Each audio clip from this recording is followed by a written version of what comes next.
Welcome, ladies and gentlemen. Welcome. We are live from the basement. Salute to the chat. Happy Easter to those who actually celebrate Easter. All right. And salute to all. I am your host with the most, JB2 Reactions, bringing y'all this Sunday evening content. Okay, we got Chef X up in the building. Salute, Chef X. Good afternoon, Rachel. How are you? Hope all is truly well on this Easter Sunday. V is she. Good evening. How are you? I don't know if you celebrate Easter, but if you do, happy Easter Day to you and your family. But salute to the chat, man. How y'all doing, though? Everything good? I hope y'all still ready to still be, well, not so much with this story. This is not because this is an incident that happened back in September 2024. All right. So let me give y'all a brief lowdown on all this real quick. Tanisha Jackson, a 43-year-old mother and newly qualified nurse from South Shore, Chicago, lost her life in a heartbreaking family tragedy in September 2024. Authorities say her 17-year-old son, Davion Pryor, was responsible for the incident at their home on South Cornell Avenue. The video looks at the events around the case while remembering the life of Tanisha Jackson, a devoted wife, loving mother of three, and a woman known by neighbors for her kindness and warm spirit. May her memory continue to live on in the hearts of those who loved her. Now, again, this story right here, again, like I said, this happened 2 years ago, ladies and gentlemen. And shout out to Truthline for actually reporting on this content right here. Fair use allows me to give my own commentary to said story. Fair use allows me to critique it and give reaction to. All right. This is all for educational purposes only. Jay Hustler, what's the word, bro? Salute to you, man.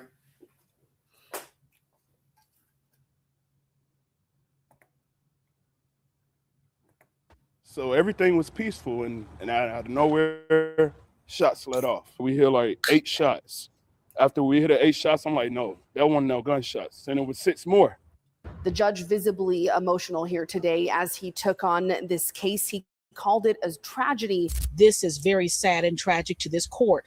The unprovoked shooting and killing of your mother in front of your father and brother. When a 43-year-old Chicago mother is gunned down in her own doorway by her 17-year-old son in broad daylight, investigators don't have to look far for a suspect.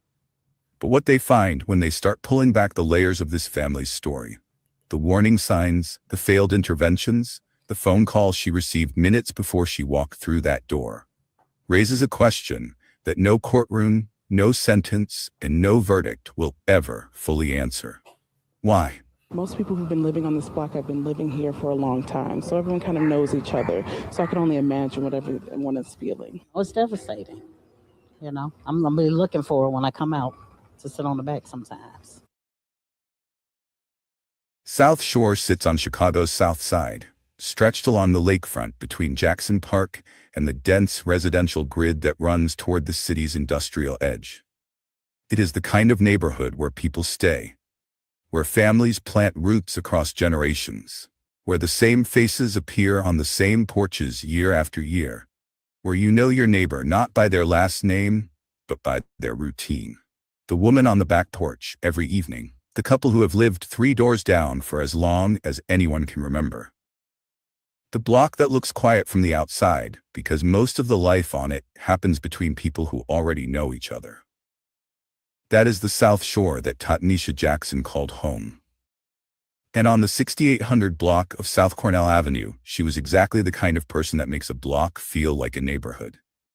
She was kind of a short lady. She used to be on the back on her phone all the time, sitting on the back porch, just being nice. Married to the love of her life for 21 years and the mother of 3 sons. Loved ones tell me Jackson was always the life of the party. Most notable, whenever she left your company, her token phrase, "I love you." When I realized it was the lady that I talked to sometimes, you know, it was kind of sad. Tanisha Jackson was 43 years old. She had been with her husband Dave for over 2 decades, 21 years of marriage, the kind of partnership that shows up in how 2 people move through a neighborhood together, how their names get mentioned in the same breath by everyone who knows them. They had 3 sons and a stepdaughter, a full house, a full life. And Tanisha had recently done something that people who knew her understood cost her years of effort to accomplish. While raising her children, while working, while managing the daily weight of a household in a city that does not make that easy, she had studied, qualified, and become a registered nurse. The people in her life described her as the one who held everything together. The life of the party. The woman who made sure you felt something before she walked away, because she never left without saying the same thing. "I love you." That was Tanisha Jackson. That is who lived in that apartment on Cornell Avenue. And on the afternoon of Thursday, September 19th, 2024, she and her husband Dave had just picked up their youngest son, 7 years old, from school. It was just before 4 o'clock. That's why I keep trying to tell people, Chef X, ain't no friends. Ain't no friends. Look, again, like I just said, be time in and time out. You have associates in life. You got good associates and you got bad associates, right? To me, it's just really that simple because, see, like, even people that you have possibly known for over 20 years, a person that you just meet probably for like 2 or 3 years, you have a better rapport with that person within a 2-3 year span of y'all knowing each other than the individual that you've been knowing for 20 years. Imagine that, right? But it happens because the people that you be thinking that you be knowing for all that time, you really don't be knowing them.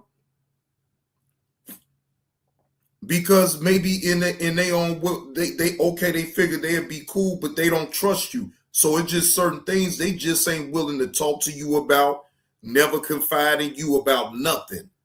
they keep it right there in the forefront. Like, all right, we on the block, we kicking it. All right, cool.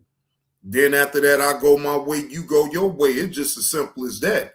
That's exactly how I leave it with people. Because everybody ain't, what up with AC Walker? Everybody don't need to be in your business. Even the people that you say is your friends don't need to know every goddamn thing you're doing. A fall afternoon in Chicago, the kind that looks like any other. She was coming home. She had no reason to think it would be anything other than that. What Tatanisha did not know, what she could not have known, was that somewhere in the sequence of that ordinary Thursday, something had already been set in motion. Before she pulled onto her block, before she parked the car, before she got out with her husband and their little boy and walked toward her front door, someone had already been to her home before her. Neighbors would later tell police that the back door of the residence had been forced open, kicked in, and whoever had done it was still inside when the family arrived. Then, at some point, before Tatanisha reached her front door, her phone rang. It was a call she had no reason to be suspicious of. The person on the other end of the line mentioned there was someone on the back porch drinking alcohol. Casual. Ordinary. The kind of thing you might mention to your mother without a second thought, and she would thank you for the heads up. She drove home. It is possible, in that moment, she told Dave about the call. Swizzy, It is what's the possible word? she was already thinking about what she would do when she got there. It is possible their youngest was asking questions from the back seat about something else entirely, the way 7-year-olds do, and the call was already half forgotten by the time they turned onto Cornell. We don't know what she was thinking in those final minutes. What we know is that she walked to her front door, and she reached for her keys.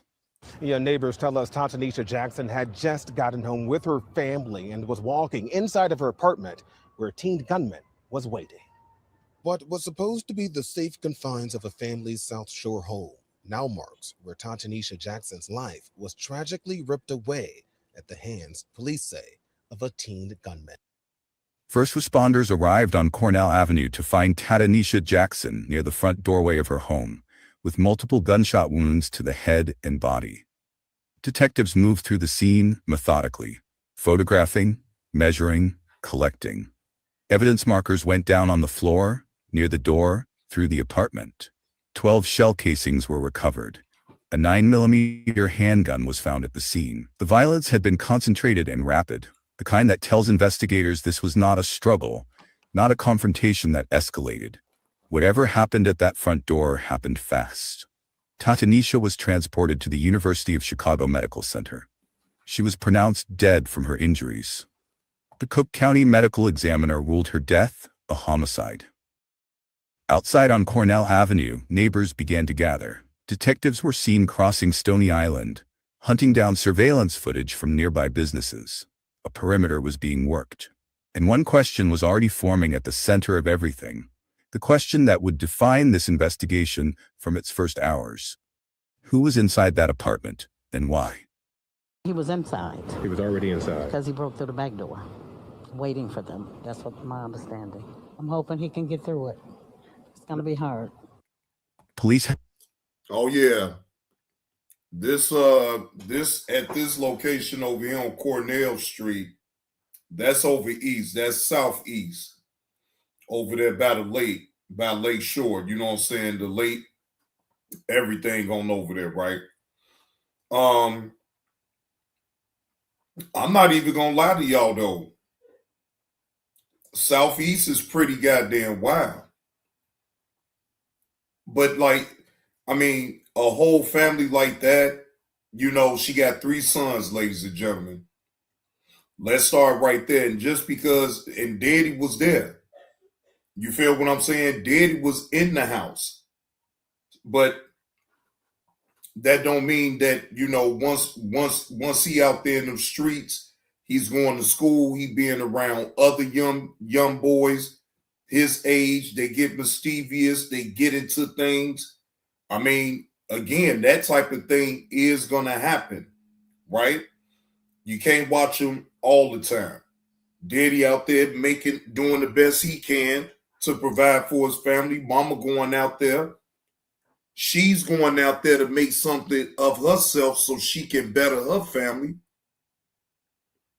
And I'm going to just be totally honest. I know we all don't know when we're going to leave this earth. We all got our own expiration date, right?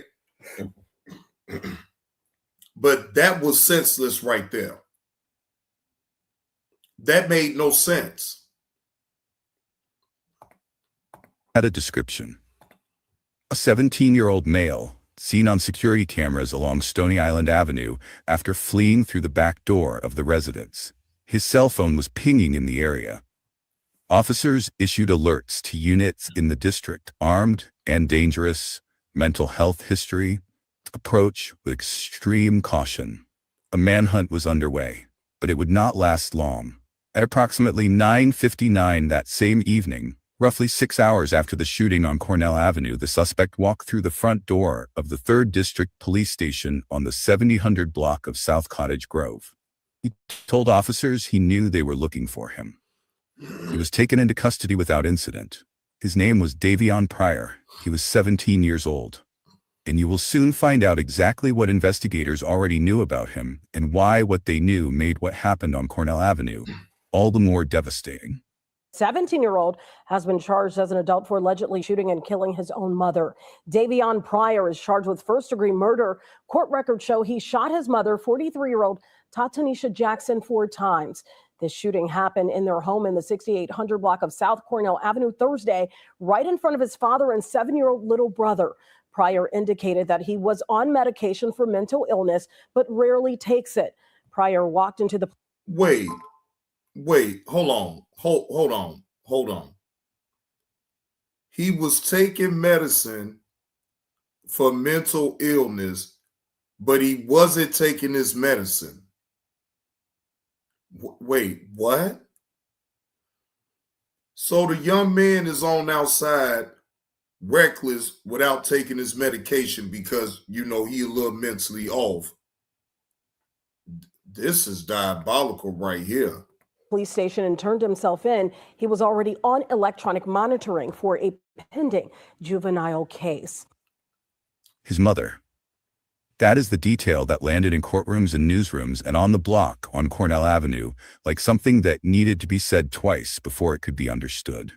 Not a stranger. Not a rival. Not someone from a different part of his life. The woman he had called on the phone that afternoon, whose voice he had heard, who had heard his, was the same woman he was waiting for when she put her key in that lock. Tatanisha Jackson was Davion Pryor's mother. And to understand how this case arrived at that front door, you have to go back further than September 19th. You have to go back to the months and years before that Thursday, when you look at it in full. It is not a story that arrives without warning. It is a story that sent warnings that were not caught in time. Davion Pryor was 17 years old at the time of the shooting. By that point, the juvenile court system in Cook County already knew his name. He had 2 pending cases, one for aggravated battery and one for vehicular hijacking. The hijacking case had already resulted. See? Mom and Daddy is there. And look at all the mischief that he still was able to get into. They already just know the young man's last name.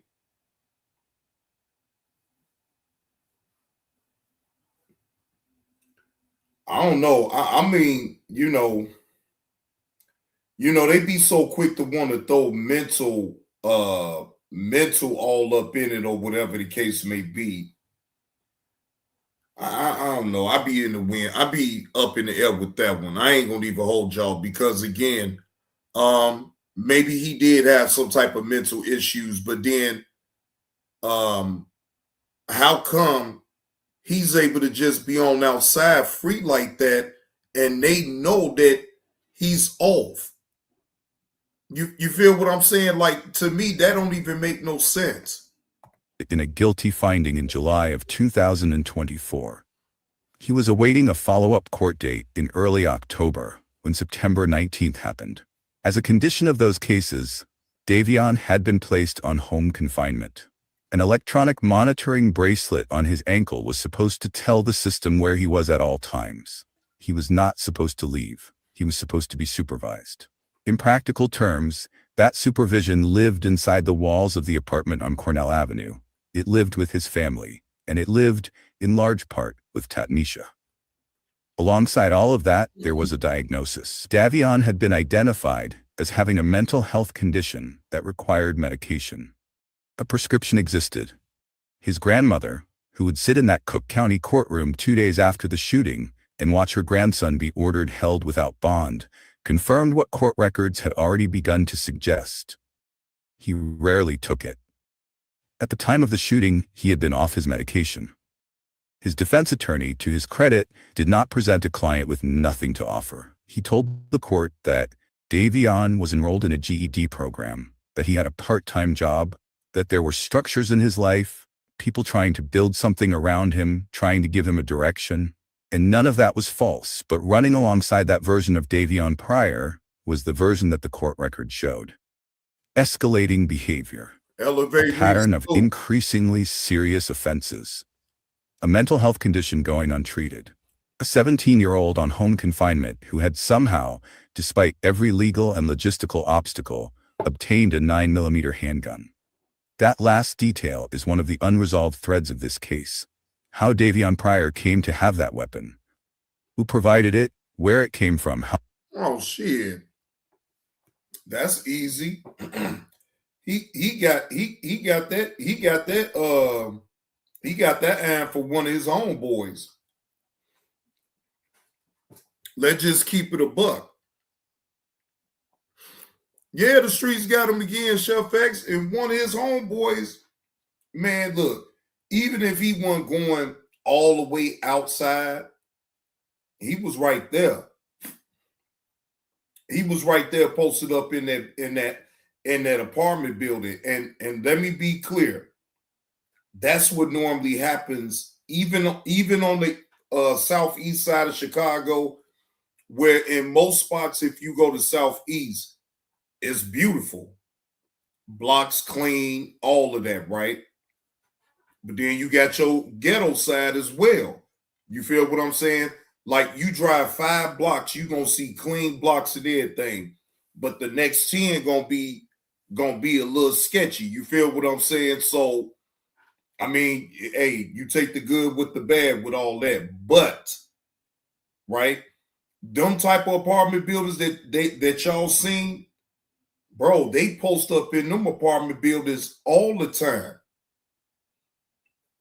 Especially when they selling their drugs. They little stain come on up. They either serve them out the back where the police can't just off the rap see them. I'm talking about Cornell, bro. Listen, it is too much gang activity on over there, on over there in them on Cornell, all of that, bro. It is something else over there. Yeah, they gon' I don't think he's gonna go like to prison. He's gonna go to one of those type of facilities for the mental institution. Right. Correct. How long it had been in that apartment had not been answered publicly as of late 2024. But it was in his hand on September 19th, and that is the fact the court had to reckon with. 2 days after the shooting, Davion appeared before Cook County Judge David Kelly. The courtroom was not a quiet place that afternoon. His relatives were present. Prosecutors laid out the state's account of events, and what followed was not a hearing that moved through its motions without feeling. The judge made that clear himself. What prosecutors presented to Judge Kelly that day was a sequence of events reconstructed from the accounts of the 2 people who had been standing directly behind Tanisha when the door opened, her husband Dave and their 7-year-old son. Their accounts formed the spine of the state's case. And when you follow that sequence from the forced entry through the back door to the phone call to the moment Tatanisha reached for her keys, it carries a weight that is difficult to sit with. Because the phone call matters, not just as a logistical detail, but as a human one. Davian called his mother before she arrived home. She answered. They spoke. In that conversation, however brief, however ordinary it sounded, there was a mother and her son. And whatever was happening inside Davion Pryor's mind in the hours leading up to that Thursday afternoon, he chose in that moment to pick up the phone and call her. Whether that call was designed to ensure she came straight home, as prosecutors suggested, or whether it was something else entirely, is a question only Davion can fully answer. What is established is what happened when she got there. The teen's father and brother, who witnessed the attack, told police it was as Tatanisha unlocked the home's front door, the teen opened the door and then pointed a gun at his mother and opened fire at nearly point-blank range. The victim was shot in the head 4 times. Prosecutors say the father picked up his younger son and ran to safety where he called 911. They say that they then heard 5 more shots from inside the apartment. Investigators say the teen then ran out the apartment's back door. Dave picked up his youngest child and ran. He called 911. And while he was on that call, while the dispatcher was on the line, and he was trying to hold himself together with a 7-year-old in his arms outside his own home, he heard 5 more shots from inside the apartment. So what I don't understand is, well, how come he didn't take his father out and his other brother on out then? That's confusing as hell.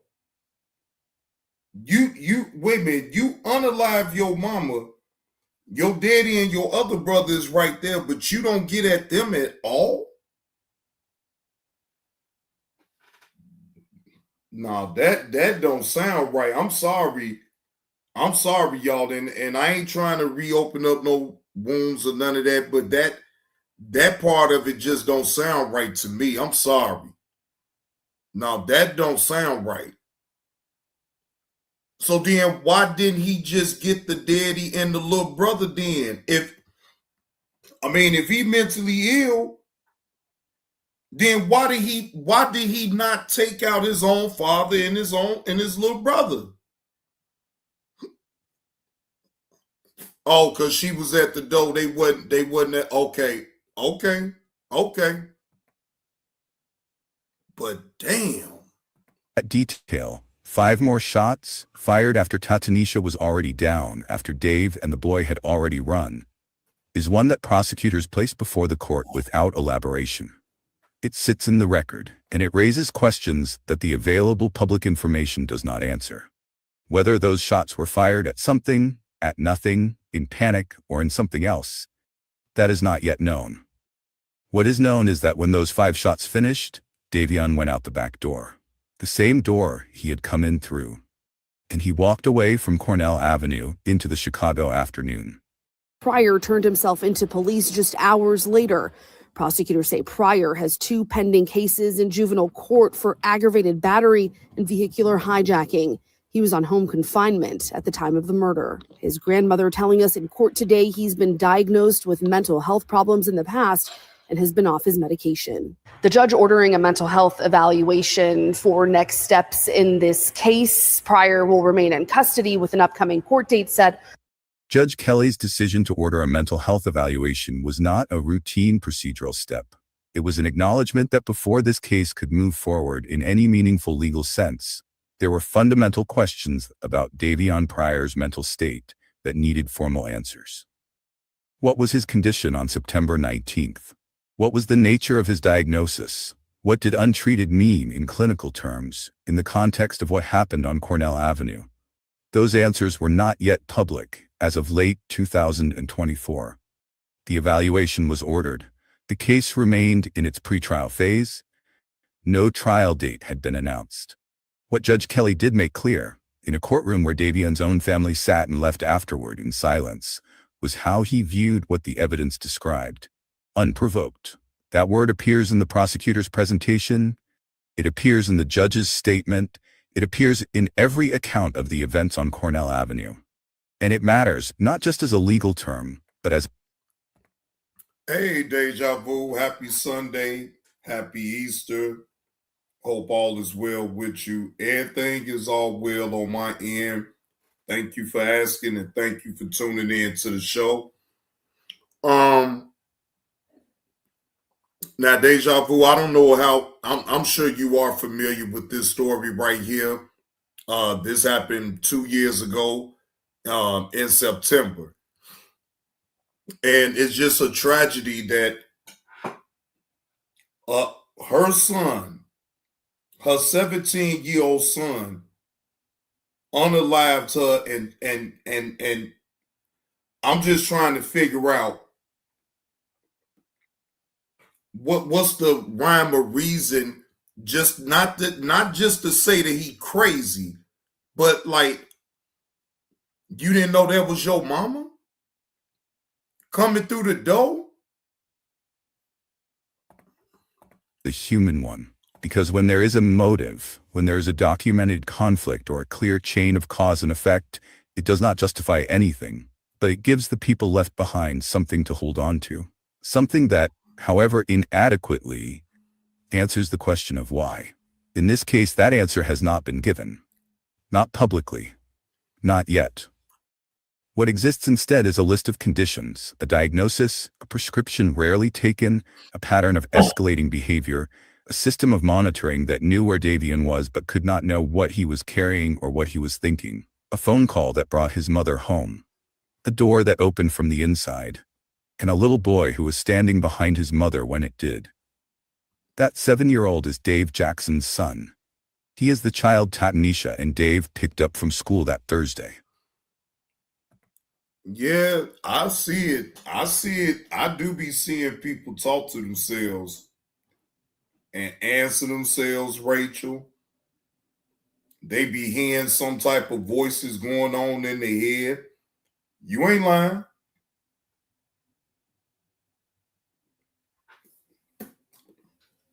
I run across them type of people damn near every day. Shit. Get to talking to themselves. They hear voices up in their head telling them to do some shit. You like, well, damn. Can the voice tell you in your head to give me some goddamn money? Not kill no damn body.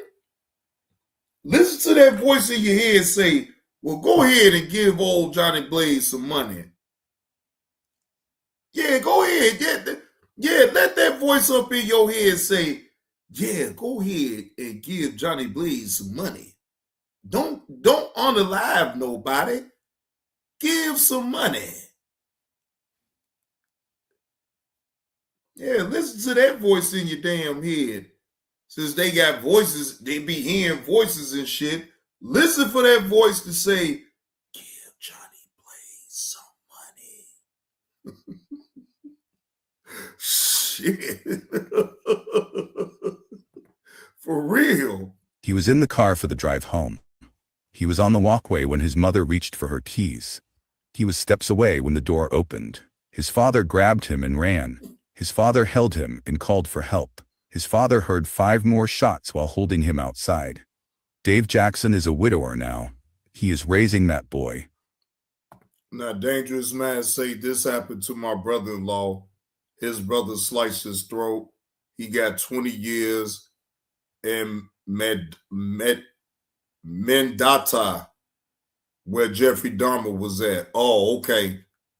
I'm about to say, damn. See, that's... Look, man.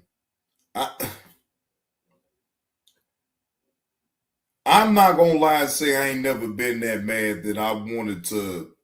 You know what I'm saying? Because I think sometimes we could go there in our mind to want to do that, but it's like, I'm not throwing my whole life away off of sure emotions just because I don't like what somebody said or if they did something that I really can't take. I'm not going to let my emotions get the better of me in that situation. Just find a way, because there's other ways to remove yourself from a situation like that instead of always reacting. It ain't always about giving a reaction to shit. Okay?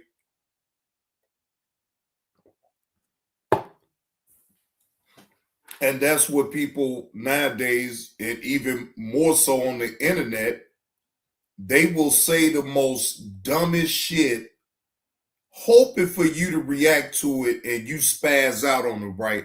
So they can sit back and be like, oh, look, I made him mad. Ha ha. And that be their entertainment, right? Okay.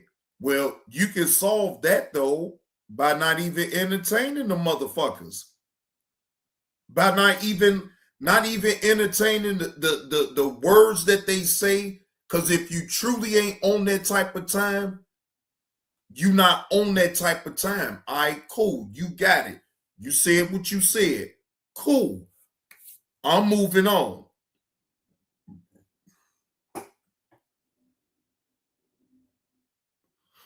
Yeah, this is the part where they lay it out, deja vu, that before it gets to trial, they want to see where it's mental at first.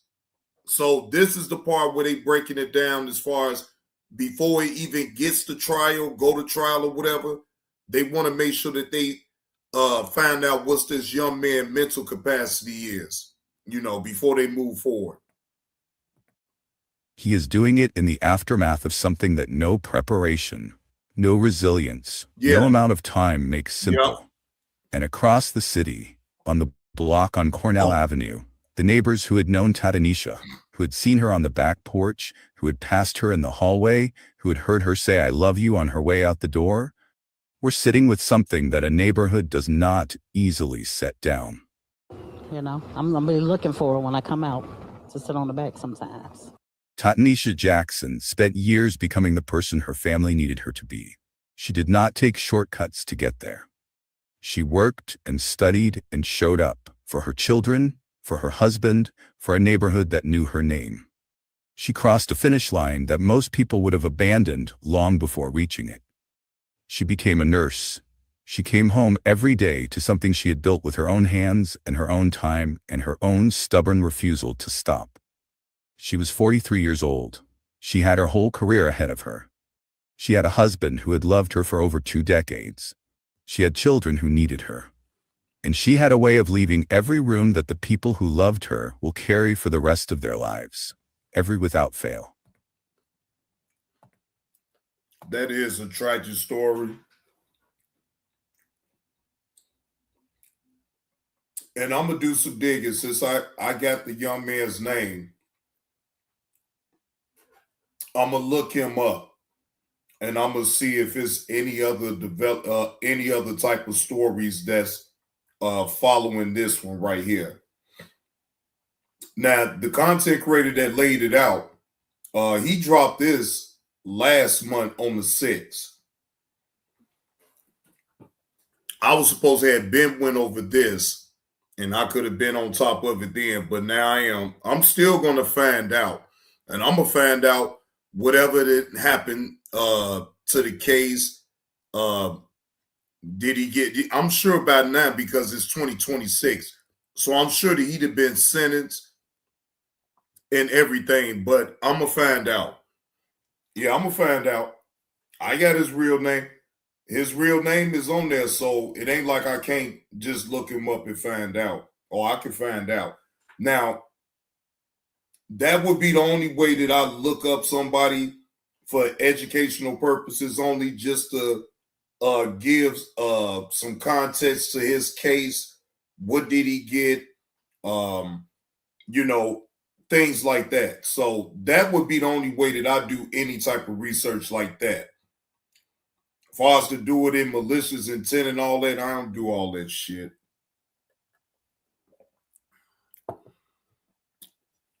Wait a minute. Deja Vu say not necessarily Cook County moves slow. You ain't nothing now. Deja Vu.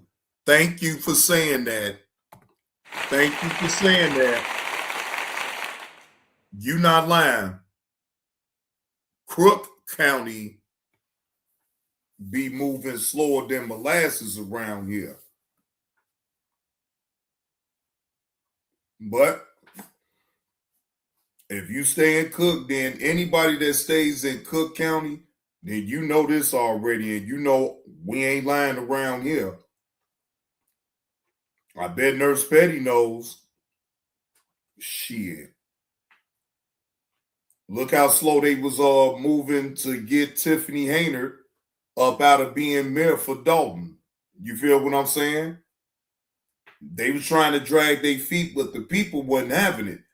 Shout out to the people over there in Dalton for actually putting some fire up on them people's ass to hurry up and get Tiffany Hayner the hell up out of there, because she deserved it. And then got the audacity to take her ass down there to Georgia and wants to be mayor down there. Like, lady, you couldn't even handle your business here in Dalton. How the hell you gonna go somewhere else thinking that you gonna be able to pull it off? Your track record sucks. And if anybody even vote for you knowing the shit that you had going on here, oh, then they crazy as hell.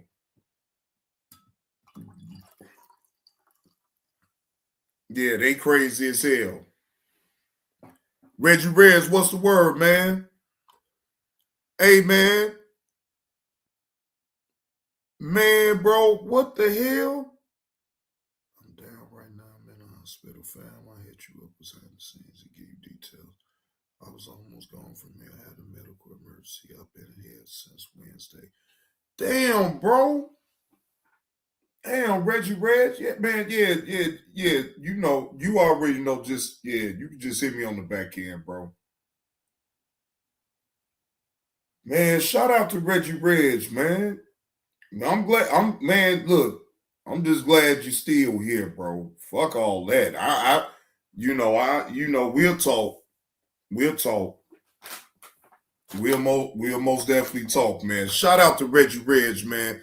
Hey, I'm glad that all is well with you, bro. And I'm glad that you typed up in the chat to let me know something, because, I ain't been seeing you lately, but I just assumed that you just on the road, you know what I'm saying, doing your at work shit. So I know you be on the road and you be doing your thing.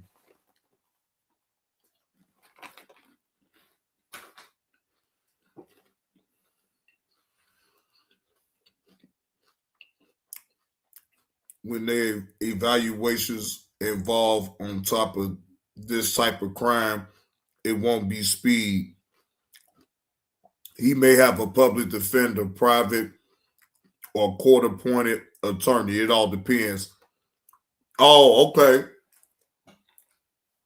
You're right. They is gonna have to take their time with something like that. No, I gotta agree with you on that.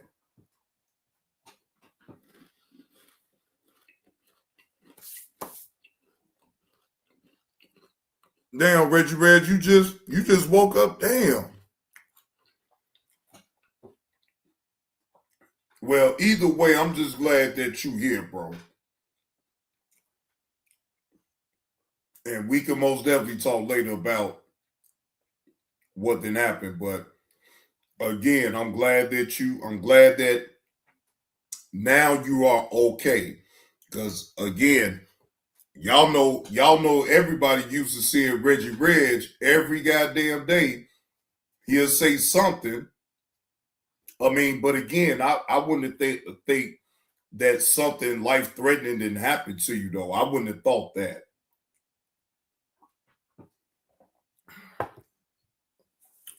Oh, okay, you had emergency surgery. Okay. Well, I'm glad all is well with you with that surgery, bro. I'm sure everybody can sympathize with that one right there, because that is scary to go under the knife.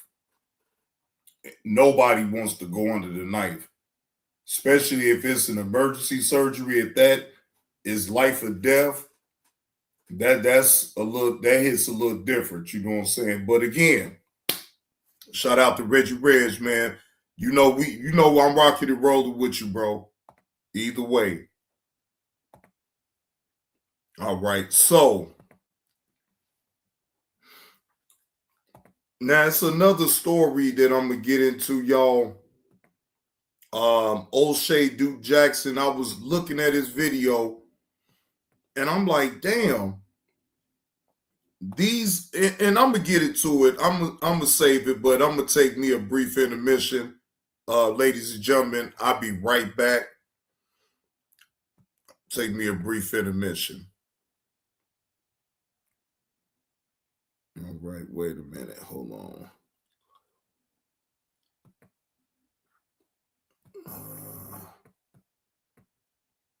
Make sure.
Yo,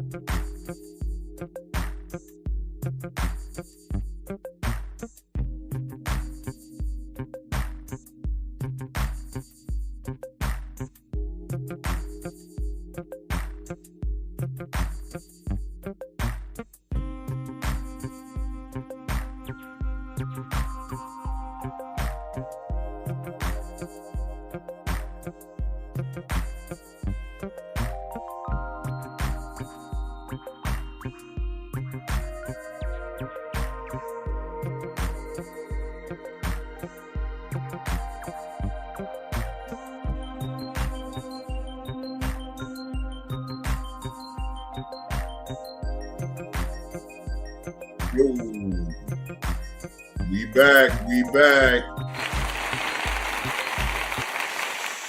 And we're back. All right, so it's a YouTuber, right? Give y'all a brief rundown on this next video that we about to go over. OShea Dude Jackson, he broke it down just right. When you, as a smaller content creator, talk on these bigger content creators, the way you give your opinion, it really do matters, because these bigger content creators is not going to do any back and forth with you. If they find anything that you say about them violates the terms and policies of YouTube, they will destroy your channel. Now, this YouTuber got 2 strikes within 3 weeks. One more, that channel out of there, right? So, this is my thing. If you have a platform that is monetized, that you're able to get sponsors and be able to get tag products so you can get commission. Is many of ways that you can sit up and make money off your channel. Now, is the money gonna always come with the donations or the super chats? No. There are other ways that you can still make monetary income from off of the content that you are providing on your monetized channel, right? But you have to abide by the stipulations, and if not, then guess what? You put your channel at risk, because why? You want a clickbait title. You want to go through all this. I have no strikes on my channel, sir. Thank you very much. Since you want to ask questions, I have none. So guess what? I can talk about it.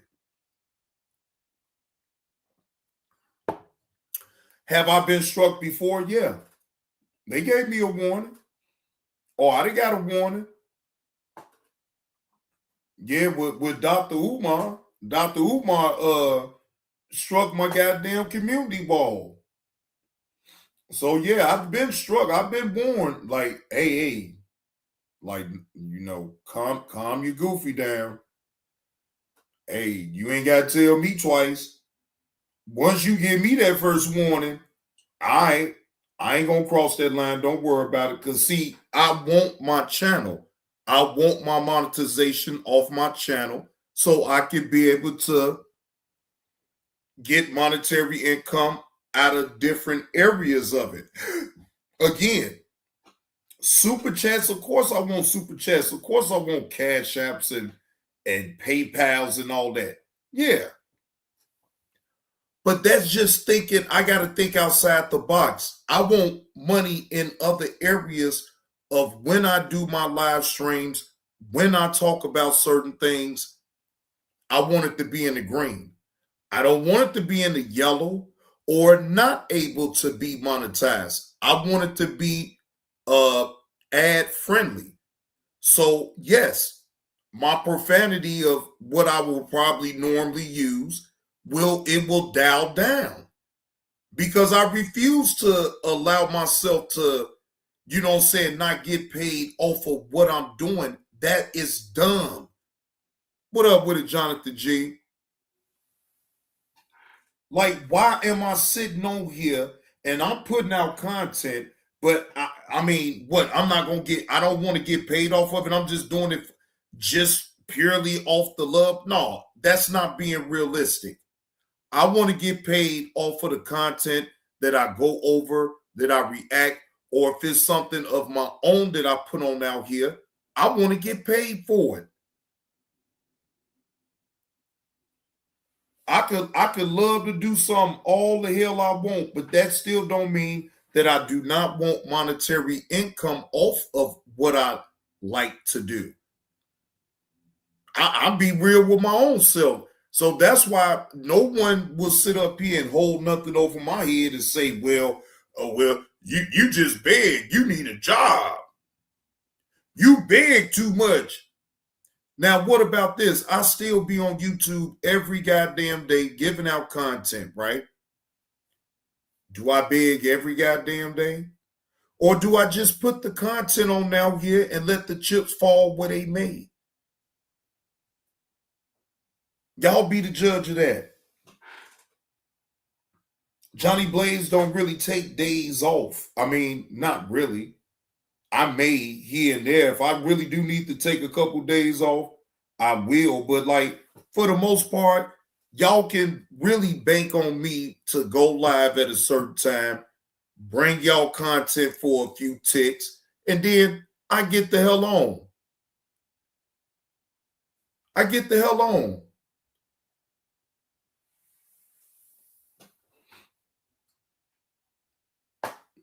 But anyway, back to the point. Now, again, this YouTuber, again, gets 2 strikes on this channel within 3 weeks. Now, again, even with me, when I'm talking about these bigger YouTubers, they got way more subscribers than I do, right?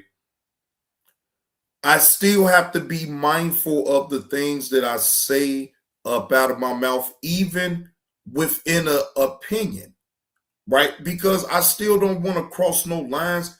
I don't know these people to even be crossing a certain line with them that way anyway. Can I give my opinion without any malice intent? Yes, I can. Because you still got to remember at the end of the day, ladies and gentlemen, we don't know these people. We ain't never broke bread with these people. Yeah, we do have a right to our opinion of what we see and what we hear if it's put out on social media. But that's as far as it goes. I'm not going to take this home. I'm at home now doing the content.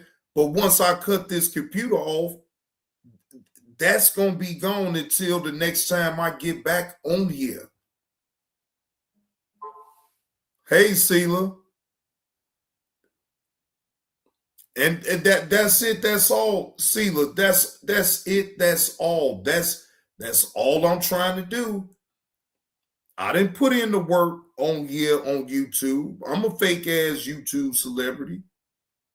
Yeah. I'm a broke celebrity on here on YouTube. People knows Johnny Blaze. Yeah, I'm a struggle streamer. But that's all right. I ain't gonna keep struggling for long now. Shit.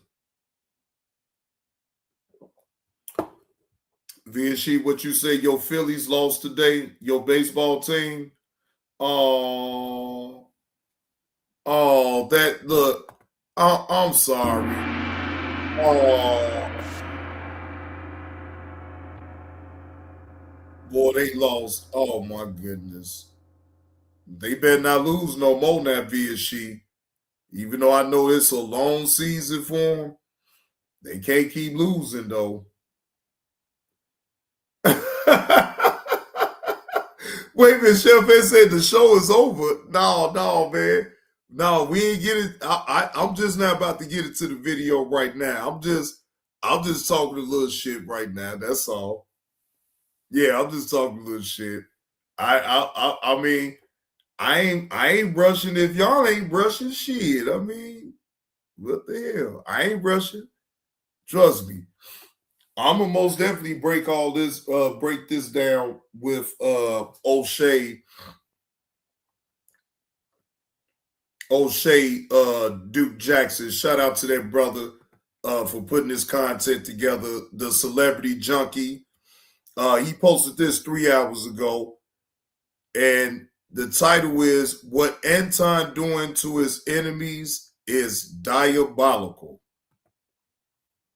Since January 2026, I've been introduced to many content creators talking about Anton Daniels. I found out about No Captivity with Freezy. I found out about Lakeisha Keisha. I found out about so many other content creators. And I'm glad to know them now. I go and I super chat their channels and I support them. But there is one content creator that I have found out about. He's a really good brother. Very, very good personality. His name is the Mic Drop Barbecue. Now, I don't know where he's located, but he's a brother that talks, about a whole bunch of stuff. I think some of the things he talks about is like home improvement. Some of the stuff he talks about is business, but he also gives a commentary, just social commentary here. And for the last, I would say about a month or so, his content has been almost exclusively focusing on Anton Daniels. All right. Not all of it, but I would say at least 70 to 80% of it has been focusing on Anton Daniels. Now, he has had some problems with Tasha K and Anton Daniels receiving some level of strikes on his channel, which I will get into. One of those strikes came as a warning, and then another strike came from Anton Daniels, a video on Anton Daniels, and he had no strikes before. So this would mean like 2 in 2 weeks, okay? And now, at the same time, when he was talking about receiving these strikes, he was adamant about never doing the same to them. They could do that. I don't even got to report Anton. Nah, it can't backfire. The thing is, I've never struck anyone's channel. I've never. And the thing is, I've never struck anyone, and what I said can't backfire. This is the trick. It can't, because I've only said it once, because it's only happened to me once. So it can't even backfire. It's impossible for it to backfire. And he said it again. But I'm like, you know what? I already said, Tasha, I said a long time ago, I haven't struck nobody's channel. I don't do that. I don't strike channels. This is not my thing. Because I would rather, instead of striking somebody's channel, I would rather make content about them. Because I get paid for the content. I don't get paid for striking nobody. I get paid for making content. So I'd rather make the content, argue back and forth, run the numbers up, get paid, pay my car note. That's what I'd rather do. And he said it again. And so I don't want to destroy nobody's channel. I would rather make content about them because that's what pays me. Why am I going to sit there and destroy my own paycheck? If I get rid of Anton or we get rid of Tasha, that's our paycheck, man. Going through their old content. That makes us money. So here's 3 different times after receiving his first strike from an Anton Daniels related video. He said that, look, I'm not going to audit people's content. And the reason why I won't do it is because it makes me money. So why would I destroy my own money-making opportunity to strike somebody else? Now, also what he's been doing is basically finding old clips of Anton Daniels contradicting themselves and then, making content out of it. Don't get me wrong. I do the same thing too. I'm known for doing that. And he also said this. But I just wanted to make sure I gave you guys a little bit of game about YouTube. And for people out there who are upset at other channels or this and that, auditing, one of the best ways you can make money is being an auditor. Go through somebody's old content, especially people who are contradicting themselves right now. Go through their old content, audit it. Especially famous people like Jack Doherty. He gets audited all the time and people do 1 million views on him because he's a big YouTuber. So every time you grab a big YouTuber like DDG or somebody like that and you audit their content, the old versus the new, you're going to make tons of money on it because you're getting the metadata. You're getting put into the algorithm. And that's my free game to y'all. So he's saying that you basically should do this and make money. His whole idea in this is, listen, you can make money by auditing people's content and pretty much create a financial success for yourself. Largely, this can be true depending on who you are. However, he talked about receiving this particular strike. And it says your content, Anton Daniels brags that he slept with adult women as a removed due to a violation of our community guidelines, and your channel got a first strike. And this is what he had to say about that. And what I did in my 7 days of amazing life with not a lot of social media. Now, before I get started, I do want to explain to you exactly how I got the guideline. When I saw the video pop back up, I had a chance to review it. So I said, okay, you should audit this. Don't kick it out, audit it. Like, I'm going to appeal it. So I appealed it, and it went through 4 different people. So at first, the AI appealed it, and they said, no, it's rejected. So I went through 3 humans after that. And the last one was like, you know what? Is nothing you did wrong, and we can clearly see what happened. But once it was appealed by AI and it was rejected by AI, we can't overdo it. So basically, I want to talk about this. If you end up with 3 strikes within a certain time period, YouTube can remove your YouTube channel. So those strikes have to fall off in order for you to do that. But then he says this. I believe it's because one of the Antonites did it. And if the Antonites didn't do it, then, the AI system did. What the fuck is an Antonite? An Antonite? Come on, bro.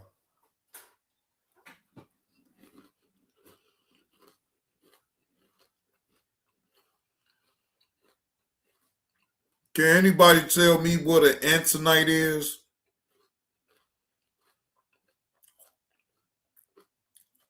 Oh, it's the same thing as calling the Quamites or the Sodomites. Oh, it's always a mite. But that still wouldn't make me say, well, why didn't they grab the other one too? So he says he felt like the Antonites did it. And I want to talk about this, our YouTube beef and stuff like that. Let me just say this. For content creators who are, let's say, for example, making a lot of content off of Anton Daniels. I know I make a lot of content off of Anton Daniels. But sometimes the problem is with some of the smaller content creators is that they are too concerned with getting views off of one subject. So if you look at the Mic Drop Barbecues channel, it's a lot of content about Anton Daniels, almost every video. And I believe that the reason why there's so much content, like probably the last 50 videos, maybe 46 may be about Anton Daniels, I'm not sure, but like 80%, is that the videos are making money. The problem also with that is you start trying to make money off of your content instead of trying to build an audience.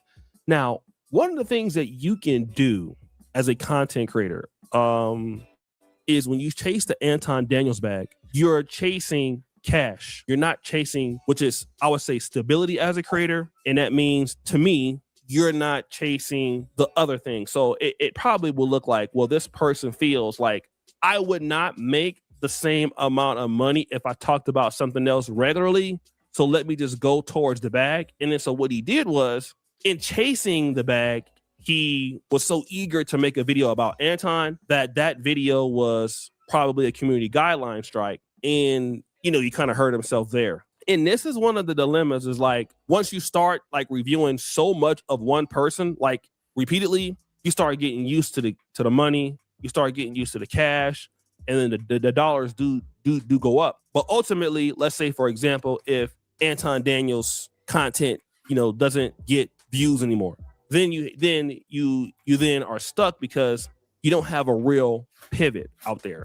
And when you don't have a real pivot out there, it's kind of hard to come back, and then the kind of channel kind of dies off, and then people just kind of know you for one thing, and then you don't really have other videos or other content that put you into like a wider audience. And I have seen that for certain people. People have asked me about that. But ultimately, what happens is going after YouTubers that are known to be petty. Let's say, like, for example, Tasha K, Anton, they'll take it there. I'm not saying that they struck the video down, but they can take it there. It's something that they can do, right? And in this business, the most important thing, instead of trying to make a lot of money, is to try to get longevity. And that is, what is your breadth of strategy? And, how do you improve your thumbnails? How do you improve your niche? How do you... I definitely agree with all that, because again, I can sit up here on my channel right now and be a Clarissa Shields support channel, right? If I wanted to.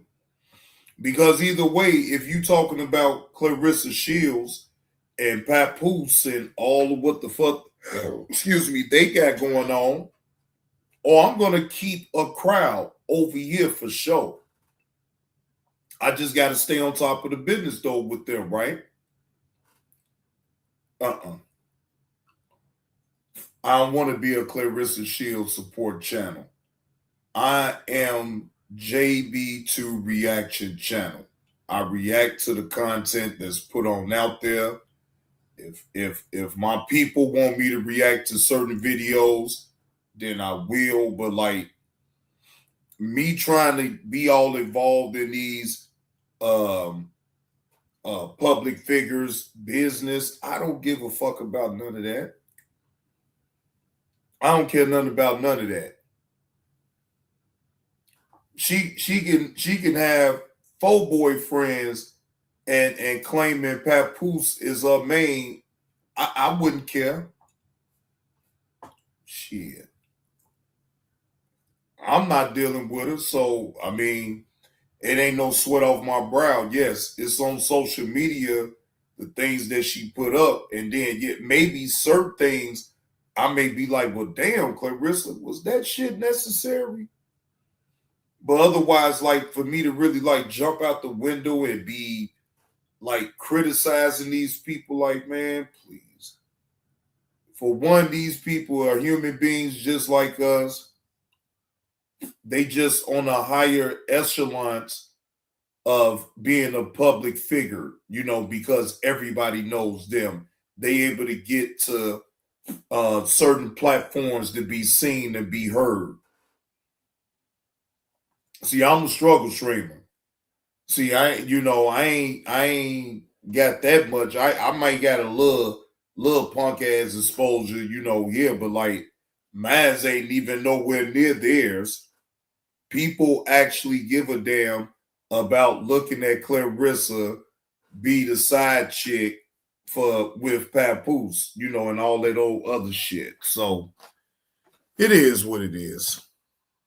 Expand your content niche, and that's kind of what happens. And I think it's what happened with him. What happened with him was just, you know, he's trying to put out more Anton Daniels content to get paid, and then he chased the money and really didn't have a strategy with that, and so he kind of got nicked. And to get like 2 strikes in like 2 or 3 weeks, it definitely looks like somebody's trying to be petty, trying to bring him down. But ultimately, this is kind of what happens when you like, you know, like bigger YouTubers, you know, are their fans and come after you. So if you're gonna do content on people like Anton, anybody controversial, you gotta really be very careful of how you say things. Number one, anything that is like sexually related, you can't talk about it. Even if somebody else has it on their video, it's very possible, like he said, that video could be someone else, and then your video could come down. And again, like people do report, you know, and for him, I think he's a nice guy. I think that he is, you know, trying to find his way here on the platform. I think that also with some of his content, it's kind of mixed up there. I mean, you know, he does have like the barbecue thing in his thing, but you know, I just think that it has like, you know, some content which I feel like it may keep him a little smaller with this current strategy. But overall, I think, you know, I felt like he's talented. You know, he has something there, but definitely he's going to have to diversify what's going on his channel because, hey, believe it or not, this is a guy that could piss off Anton or Tasha K or more than anything, right? Because he's on their ass, like for real. So anyways, the game is dirty, man. I keep telling you guys this, man. Black YouTube is a dirty game. People turn on you, people do all kind of stuff, you know, people are jealous, you know, people don't care, like a whole bunch of stuff. So they're trying to say that Anton and his people reported him, and then once the report goes through, You never know who did it or what. So I don't know if Anton is doing it. I wouldn't doubt it. Anton also came up with No Captivity with Freeze. But for the content creators out there that watch my channel, that have channels, you're going to have to diversify your content. You know, you're going to have to switch it up, learn your leverage plays, learn how to space your content out, learn when to go trending, when to go evergreen, and things like that. If you do it like that in the right mixtures, it's hard to report you. But if you just chase the bag, if you just chase money on YouTube and not making like really good videos that are versatile, you're going to lose your audience and burn your audience out. Trust me, I've done it. So, guys, what do you think? It's your boy, OShea Duke Jackson. Back at it again. Episode Drunk. Go ahead and check out the Mic Drop Barbecue channel. We out. I agree wholeheartedly on what he just said. Because I've been there too. Talking about derail. Chase people clean away. Man, I ain't trying to hear nothing about no damn derail. Can you talk about something else, please?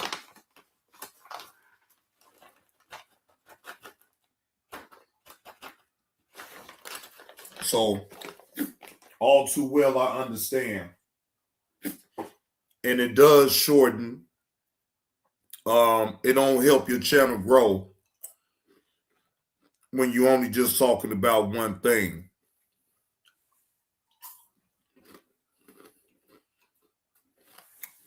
Be more, salute to you.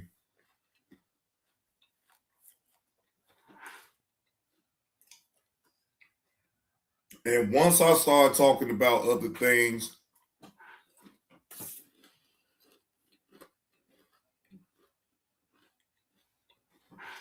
and I'm not talking about just do it for a hot little second and then go away from it. No.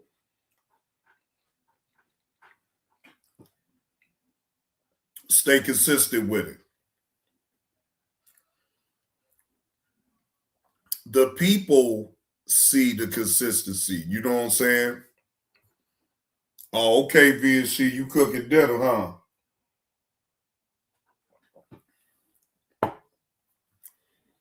The people see how consistent you is as far as the type of content you're willing to lay out as a content creator. Look, I could talk about Anton Daniels, all of them, all I want, but I never want to base my channel off of just talking about them in the first place. If it's a trending topic, cool. Otherwise, this ain't going to be just about them and all. No.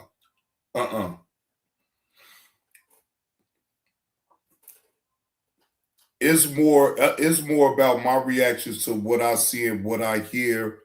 And I don't want that to ever get confused, or I don't want to blur the lines with nobody at all. It's about me. It's about me. It's about what I think. Now, salute to whoever that has difference in opinions, different in minds. I don't care nothing about that, though. Oh.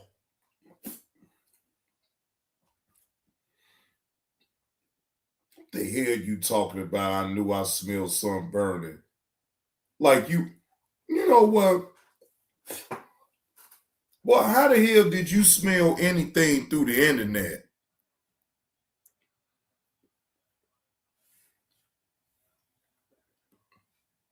Now, wait a minute. Wait a minute. Now, tell me, is it a trick to it or something on how you can smell somebody's food through the internet? Because that's a neat trick. Damn, how you know she even burned anything, for one? And for two, is you a creep? Seela, you probably better call 911. Call the police now. Send his ass to jail. Yeah, send his ass to jail. He doing too much. Talking about I knew I smelled something burning. So what the hell? You lurking around a goddamn window or something? What's going on?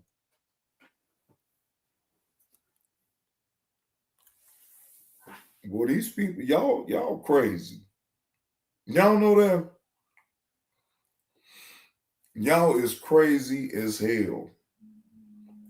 And I gotta be one crazy SOB to be messing with y'all any goddamn way. So, hey, yeah, I'm just as crazy as y'all is too, shit. Cause y'all asses be crazy up in this damn chat. Y'all be off the hook. So it sounds like everybody that got through cooking they fiddles. Excuse me, when I say fiddle, I mean vittles. I see that everybody then getting through with they vittles for what they gonna eat. And damn, I don't even know about that. I don't know. I don't know because I ain't gonna front and say I'm cooking nothing. I'm down here talking to y'all on YouTube, so you know I'm not cooking anything per se. But that's not to say that the missus ain't making something. So I don't know. I don't know. But either way, we most definitely gonna eat. We gonna eat. So Sela then got her food. She didn't already cooked her food 30 minutes ago. So her food is done. So VSG, what is the update with you and your food? Is you almost done with your meal?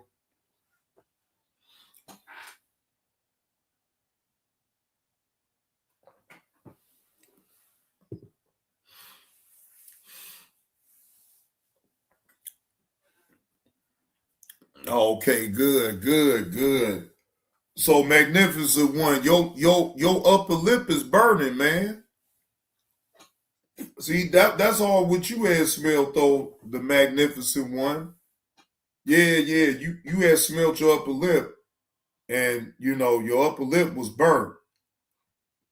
So that was the burnt smell that you had smelled because it was your upper lip.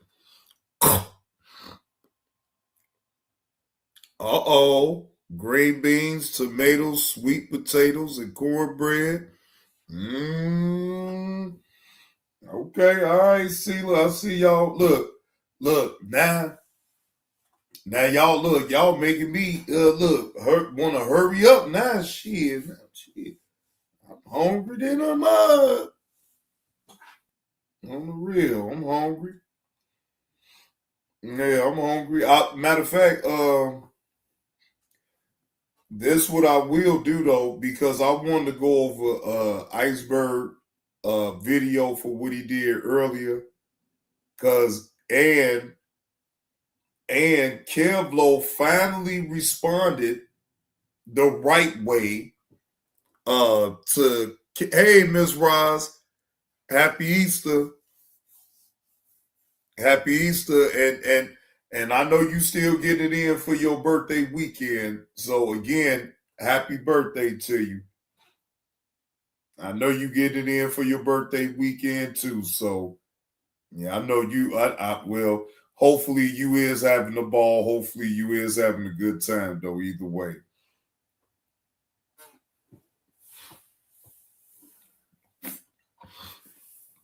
But yeah, I wanted to but I was gonna take that over there to the Johnny Blaze 2 channel.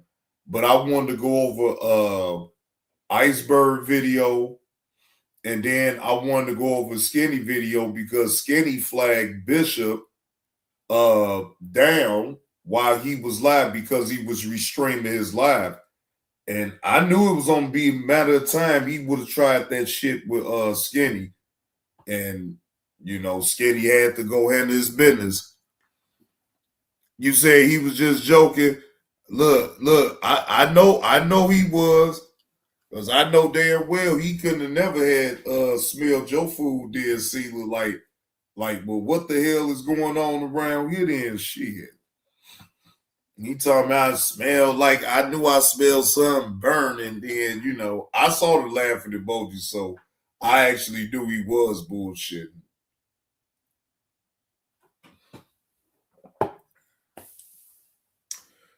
Ooh, that Modelo. Ooh, Lord. Yeah, that's a potent Modelo right there. But anyway, I see that everybody got their food all set. So let me get up out of y'all here so y'all go ahead and eat, because now y'all about to make it. Well, I'm about to go see what's going on with some food myself.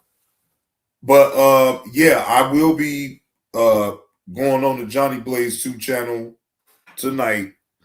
We're gonna go over iceberg video with Kev Lowe. That shit is funny in itself. And then Kev Lowe end up responding back the right way to Iceberg since he did the video. Now he gives him a response. So we gonna go over that on the Johnny Blaze 2 channel though, y'all. So salute to everybody. I appreciate y'all pulling up. Appreciate y'all hitting that like button. Y'all be good. But again, y'all will see me on the Johnny Blaze 2 channel. All right. Salute to y'all.